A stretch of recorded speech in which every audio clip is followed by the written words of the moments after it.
पुराने समय की बात है। एक भव्य राज्य था जहाँ सोने चांदी की इमारतें चमकती थीं और राजा के महल की दीवारें कीमती रत्नों से जड़ी थीं। पर उसी राज्य के किनारे एक झुग्गी बस्ती भी थी। तंग गलियां, टूटी फूटी झोपड़ियां और धूल से भरे रास्ते। वहां रहने वाले लोग गरीब तो थे, लेकिन दिल के बहुत अमीर थे। इसी झुग्गी में एक 12 साल का लड़का रहता था, अनिकेत। फटे पुराने कपड़े, नंगे पांव, पर आंखों में चमकती बुद्धि की रोशनी। वह पढ़ा लिखा नहीं था, लेकिन जीवन ने उसे ऐसी समझ दी थी जो बड़े बड़े पंडितों और राजकीय सलाहकारों में भी नहीं मिलती।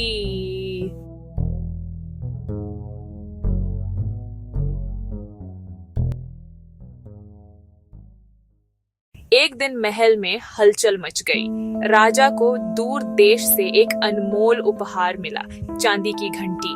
वह घंटी साधारण नहीं थी। कहते थे उसकी ध्वनि इतनी मधुर है कि सुनने वाला अपने मन की सारी पीड़ा भूल जाता है। राजा ने उस घंटी को अपने सभा भवन के बीचों बीच लटका दिया। आदेश दिया गया, जब भी न्याय की सभा होगी, यह घंटी बजेगी और सबके दिलों में सच्चाई का उजाला भर देगी। लेकिन जैसे ही घंटी को बजाने का समय आया, अजीब बात हुई। घंटी हिलती पर उसकी ध्वनि निकलती ही नहीं। दरबारी चकित, पंडित हैरान। राजकवि ने कहा, महाराज, शायद यह देवताओं की परीक्षा है। मेरे सभी विद्वान सलाहकार मिलकर इसका रहस्य निकालें। अगर कोई हल न निकाला तो दंड भुगतना होगा। समाचार पूरे राज्य में फैल गया। लोग आपस में चर्चा करने लगे। घंटी टूटी होगी, इसमें जादू है। अनिकेत ने भी यह खबर सुनी। उसकी आंखों में उत्सुकता चमक उठी। अगर ये सचमुच चांदी की घंटी है तो उसकी आवाज क्यों नहीं निकलती? क्या कोई कारण छिपा है? वह महल तक पहुंचना चाहता था, पर झुग्गी का गरीब बच्चा महल के भीतर कैसे जाता? पहरेदार तो उसे देखते ही भगा देते। लेकिन अनिकेत का दिल कह रहा था, सच्चाई तक पहुंचना जरूरी है।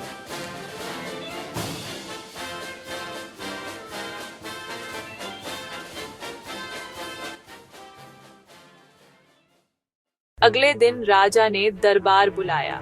सभी विद्वान, ज्योतिषी, तांत्रिक और संगीतज्ञ घंटी के चारों ओर जमा हुए। किसी ने मंत्र पढ़े, किसी ने रेशमी कपड़े से घंटी साफ की, किसी ने सोने का हथौड़ा मारा, पर घंटी फिर भी चुप रही। राजा का चेहरा गुस्से से लाल हो गया। क्या मेरे राज्य में कोई नहीं जो इस घंटी का रहस्य जान सके?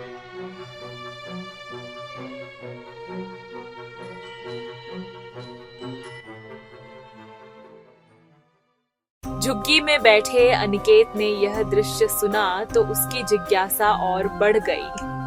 वह चोरी छिपे महल की ओर निकल पड़ा।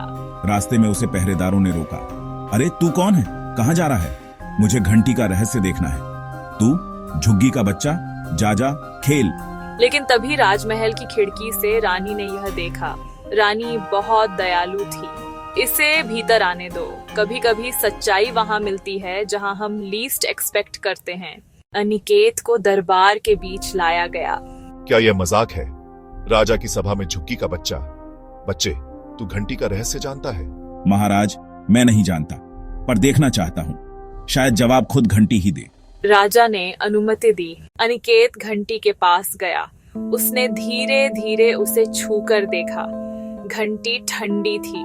उसने ध्यान से रस्सी देखी जिस पर घंटी बंधी थी। रस्सी मोटी और भारी थी और उसमें कई गांठें थीं। आवाज इसलिए नहीं निकलती क्योंकि यह रस्सी घंटी को सही तरह हिलने नहीं देती।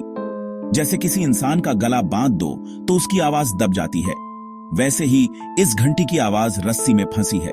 उसने धीरे धीरे गांठें खोली, फिर हल्के हाथ से घंटी को बजाया।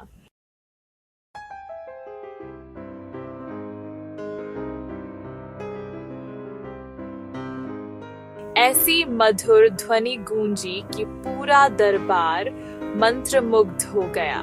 लोगों के दिलों में जैसे नई रोशनी भर गई। राजा खड़ा हो गया। उसकी आंखों में विस्मय था। मेरे इतने बड़े बड़े विद्वान सलाहकार असफल रहे और यह छोटा बच्चा रहस्य समझ गया। महाराज, कभी कभी समस्या का हल ज्ञान की किताबों में नहीं, बल्कि जीवन की साधारण समझ में छिपा होता है। दरबारी शर्म से सिर झुकाए खड़े थे। हमने तो रस्सी को देखा ही नहीं। आज इस बच्चे ने साबित कर दिया कि बुद्धि केवल बड़े पदों और डिग्रियों की मोहताज नहीं, सच्चाई को देखने के लिए निर्मल दृष्टि चाहिए। राजा ने अनिकेत को सम्मानित किया, उसे सोने चांदी देने की कोशिश की, पर अनिकेत ने सिर हिलाकर कहा, महाराज, मुझे धन नहीं चाहिए, बस ये वादा करिए कि आप अपने राज्य के गरीब बच्चों को शिक्षा देंगे ताकि हर बच्चा अपनी बुद्धि का उजाला फैला सके। राजा ने प्रभावित होकर घोषणा की, आज से हमारे राज्य में कोई बच्चा अनपढ़ नहीं रहेगा, स्कूल झुग्गियों तक भी पहुंचेंगे। राज्य में उल्लास फैल गया। अनिकेत की बुद्धि की कहानी हर गली में सुनाई जाने लगी। चांदी की घंटी ने तो आवाज दी, पर असली आवाज तो उस गरीब बच्चे की सच्चाई और समझ थी।